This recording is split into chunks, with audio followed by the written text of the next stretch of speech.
ಇವತ್ತಿನ ಕೇಂದ್ರ ಸರ್ಕಾರದ ಇತ್ತೀಚಿನ 26-27ನೇ ಸಾಲಿನ ಆಯವ್ಯಯವನ್ನು ಏನು ಮಂಡನೆ ಮಾಡಿದ್ದಾರೆ,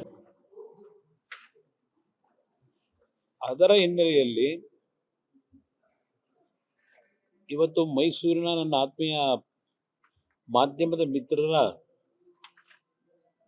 ಸಮ್ಮುಖದಲ್ಲಿ ನನ್ನ ಕೆಲವು ಭಾವನೆಗಳನ್ನು ಹಂಚಿಕೊಳ್ಳಲಿಕ್ಕೆ ಇವತ್ತು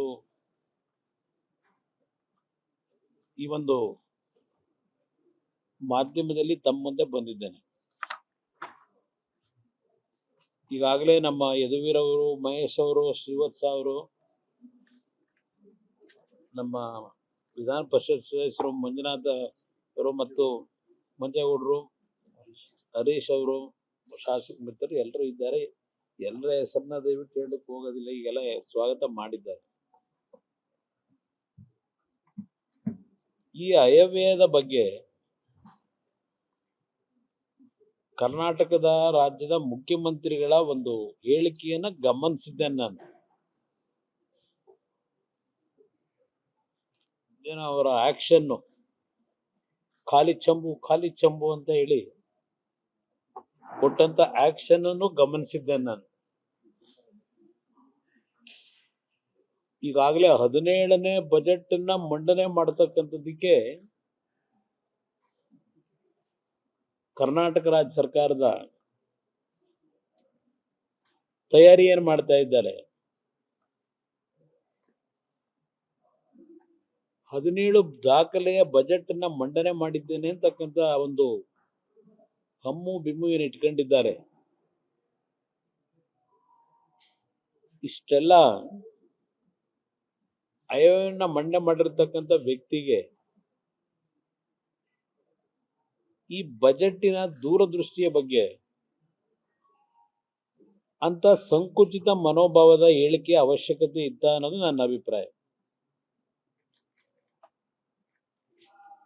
ನರೇಂದ್ರ ಮೋದಿ ಅವರ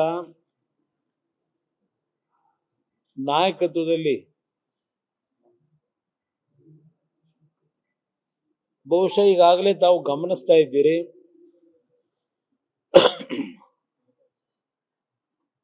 ಪ್ರಪಂಚದಲ್ಲಿ ಹಲವಾರು ದೇಶಗಳ ಒಂದು ಒಪ್ಪಂದಗಳು ನಮ್ಮ ಭಾರತ ದೇಶದ ಜೊತೆಗೂಡಿ ಒಂದು ಆಂತರಿಕ ವ್ಯವಹಾರಗಳನ್ನ ಮಾಡತಕ್ಕಂಥದ್ರಲ್ಲಿ ಬಹುಶಃ ಒಂದು ದಾಖಲೆಯ ನಿರ್ಮಾಣಗಳಾಗ್ತಾ ಇದೆ. ದೇಶದ ಪ್ರಧಾನಮಂತ್ರಿಗಳಾಗಿ ಇವತ್ತು ಬಲಿಷ್ಠ ರಾಷ್ಟ್ರಗಳು ಸಹ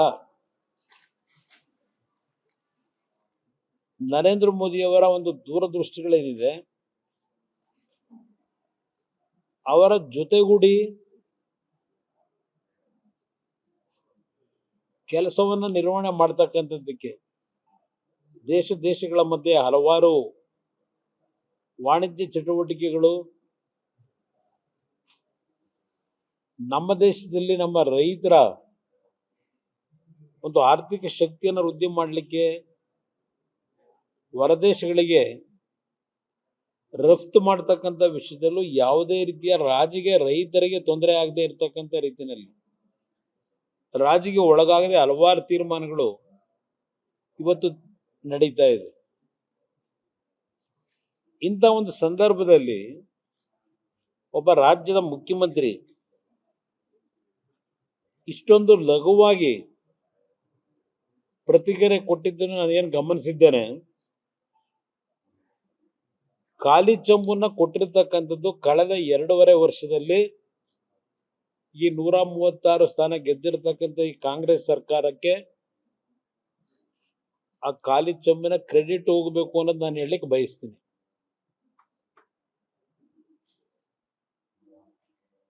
ಕೇಂದ್ರ ಸರ್ಕಾರ ಆಯವ್ಯಯವನ್ನು ಮಂಡನೆ ಮಾಡ್ತಕ್ಕಂಥದ್ದು ಬೇರೆ, ಹಲವಾರು ರೀತಿಯ ಹಲವಾರು ಇಲಾಖೆಗಳಲ್ಲಿ ಕೊಟ್ಟಂತ ಹಣವನ್ನ ಯಾವೊಂದು ಕೇಂದ್ರ ಮತ್ತು ರಾಜ್ಯ ಸರ್ಕಾರಗಳ ಆ ಸ್ಕೀಮ್ಗಳಲ್ಲಿ ಇರ್ತಕ್ಕಂಥ ಶೇರ್ ಇದೇನಿದೆ,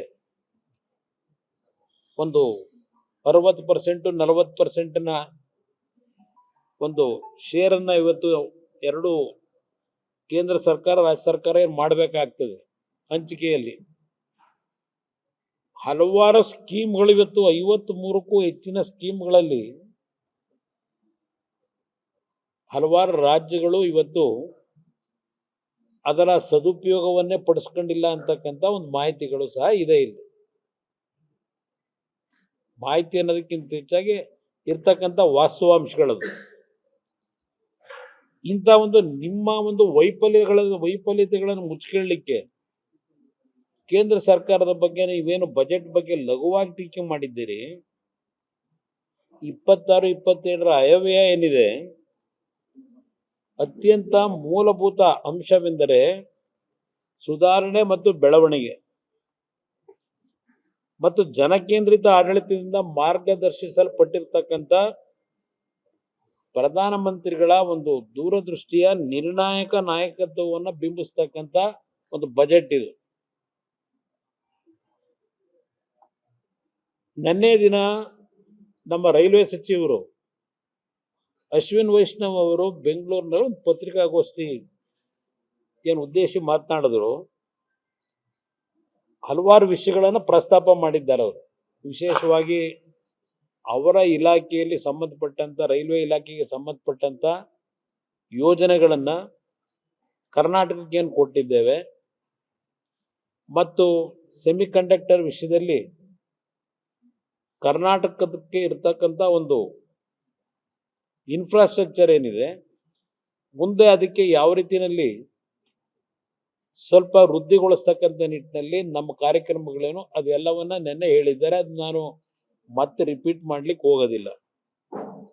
ಇಲ್ಲಿ 3 ಕರ್ತವ್ಯಗಳ ಹೆಸರಿನಲ್ಲಿ ನಮ್ಮ ಹಣಕಾಸು ಸಚಿವರು ಈ ಬಜೆಟ್ ಅನ್ನ ಮಂಡನೆ ಮಾಡಬೇಕಾದ್ರೆ ಹೇಳಿದ್ದಾರೆ. ಒಂದು ಕರ್ತವ್ಯ ಪ್ರಜ್ಞೆ, ಕರ್ತವ್ಯ ನಿಷ್ಠೆ ಮತ್ತು ಕರ್ತವ್ಯದ ಪಾಲನೆ. ಈ 3 ಕರ್ತವ್ಯಗಳ ಮುಖಾಂತರ ರಾಷ್ಟ್ರದ ಇತಿಹಾಸದಲ್ಲಿ ಈ ಬಜೆಟ್ ಅನ್ನ ಮಂಡನೆ ಮಾಡಿದ್ದಾರೆ. ಈ 3ನ್ನ ಅತ್ಯಂತ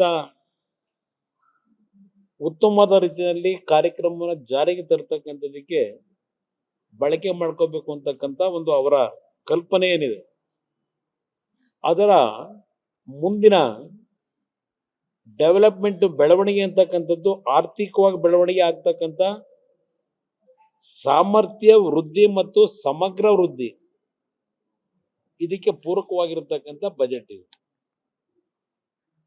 ಇಲ್ಲಿ ನಾನು ಪ್ರಮುಖವಾಗಿ ಈ ಒಂದು ಬಜೆಟ್ ನಲ್ಲಿ ಇರ್ತಕ್ಕಂಥದ್ದು ಯುವಕರಿಗೆ ಎಂಪ್ಲಾಯ್ಮೆಂಟ್ ಜನರೇಷನ್ ಮಾಡ್ತಕ್ಕಂಥದ್ದಕ್ಕೆ ಹಲವಾರು ರೀತಿಯ ಒಂದು ಕಾರ್ಯಕ್ರಮಗಳನ್ನ ರೂಪಿಸಿದ್ದಾರೆ. ಅದು ಸ್ಕಿಲ್ ಡೆವಲಪ್ಮೆಂಟ್ ಮುಖಾಂತರ ಇರಬಹುದು, ಟೆಕ್ಸ್ಟೈಲ್ ನಲ್ಲಿ ಇರಬಹುದು, ಹೀಗೆ ಹಲವಾರು ರೀತಿಯಲ್ಲಿ, ಈಗ ಟೂರಿಸಂ ಇರಬಹುದು. ಇದೆಲ್ಲದಕ್ಕೂ ಈ ಬಾರಿ ಹೆಚ್ಚಿನ ಒತ್ತು ಕೊಟ್ಟಿರ್ತಕ್ಕಂಥದ್ದೇನಿದೆ, ಅದರ ಜೊತೆಗೆ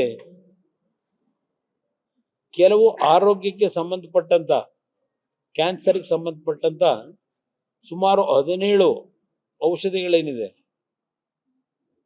ಅದನ್ನ ಇವತ್ತು ನಾವು ನಮ್ಮ ದೇಶಕ್ಕೆ ತರಿಸ್ಕೊಳ್ತಕ್ಕಂಥದ್ದಕ್ಕೆ ಇವತ್ತು 17 ಮಾತ್ರೆಗಳಿಗೆ ಸಂಬಂಧಪಟ್ಟಂಥದ್ದೇನಿದೆ, ಆ ಕ್ಯಾನ್ಸರ್ನ ಒಂದು ತೊಂದರೆಗೆ ಒಳಗಾಗ್ತಂಥವ್ರಿಗೆ ಇವತ್ತು ಅವರಿಗೆ ಕಸ್ಟಮ್ ಡ್ಯೂಟಿಯನ್ನ ಇವತ್ತು ರಿಲ್ಯಾಕ್ಸ್ ಮಾಡಿರ್ತಕ್ಕಂಥದ್ದು ಇರ್ಬೋದು. ಹೀಗೆ ಹಲವಾರು ರೀತಿಯಲ್ಲಿ ಈ ಒಂದು ಯೋಜನೆಯಲ್ಲಿ ಕಾರ್ಯಕ್ರಮಗಳಿದ್ದಾವೆ. ಇವತ್ತು ಕರ್ನಾಟಕಕ್ಕೆ ಹಲವಾರು ರೀತಿಯಲ್ಲಿ ಉತ್ಪಾದನೆಗೆ, ಮೂಲಭೂತ ಸೌಕರ್ಯಗಳಿಗೆ ಮತ್ತು ನಾವೀನ್ಯತೆ ಪೂರಕ ವ್ಯವಸ್ಥೆಯನ್ನ, ಅಂದ್ರೆ ಎಕೋಸಿಸ್ಟಮ್ ಬಲಪಡಿಸ್ತಕ್ಕಂಥದ್ದಕ್ಕೆ ಕರ್ನಾಟಕಕ್ಕೆ ನೇರವಾಗಿ ಪ್ರಯೋಜನವನ್ನು ನೀಡತಕ್ಕಂಥ ಒಂದು ಕಾರ್ಯಕ್ರಮಗಳು ಇರ್ತಕ್ಕಂಥದ್ದನ್ನು ನಿಮ್ಮ ಗಮನಕ್ಕೆ ನಾನು ತರಲಿಕ್ಕೆ ಬಯಸ್ತಾ ಇದ್ದೇನೆ.